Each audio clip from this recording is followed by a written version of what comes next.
Amis du jour, bonjour. Kong, Skull Island, est la seconde pierre à l'édifice du Monsterverse de la Warner Bros, annulant ainsi la version de 2005 de Peter Jackson.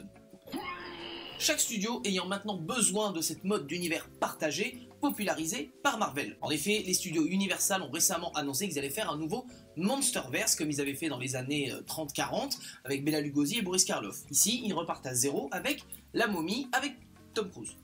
Parce que, pourquoi pas.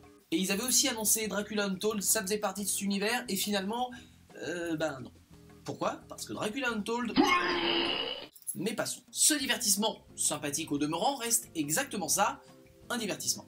Bon, c'est pas un crime, mais je vous fais mon laïus de d'habitude, hein. Les personnages sont absolument pas développés. Le seul qui a un semblant de substance, c'est l'excellent, comme d'habitude, Samuel L. Jackson, qui nous présente un personnage cliché au possible de militaire, mais son... On a perdu notre temps au Vietnam.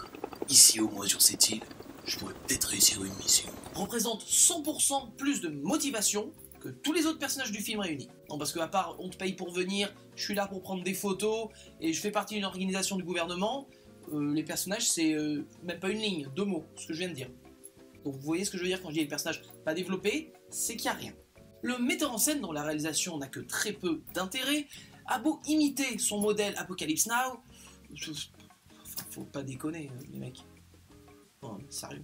L'hommage étant presque trop poussé, dans le sens que par rapport à l'affiche d'Apocalypse Now et quand tu vois celle de Kong Skull Island, il y a cette idée de crépuscule, et le film se passe dans une sorte de crépuscule constant.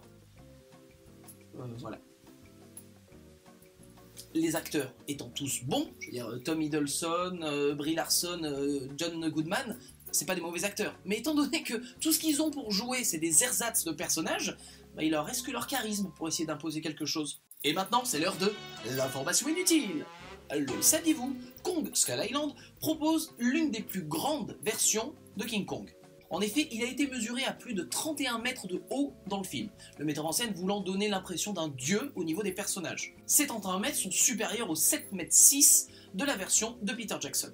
La palme du plus grand Kong revient au film, que dis-je, au chef-d'œuvre Godzilla vs King Kong, ou King Kong vs Godzilla, de 1962, où, pour contrebalancer avec Godzilla, King Kong faisait cette fois-ci 45 mètres de haut.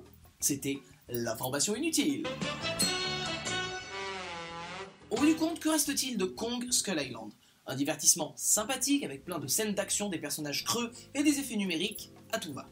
Si vous cherchez un film de bourrin à regarder sans vous prendre la tête, rassurez-vous, Fast and Furious 8 vient de sortir. Ça marche aussi avec Kong Skull Island. Si vous cherchez en revanche un film avec des personnages bien construits et une intrigue prenante, passez votre chemin.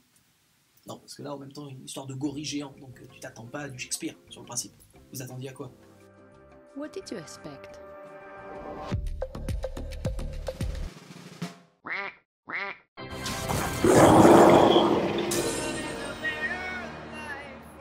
On se donne rendez-vous en 2020 pour Godzilla vs Kong. Si, c'est signé, c'est officiel, ça va arriver.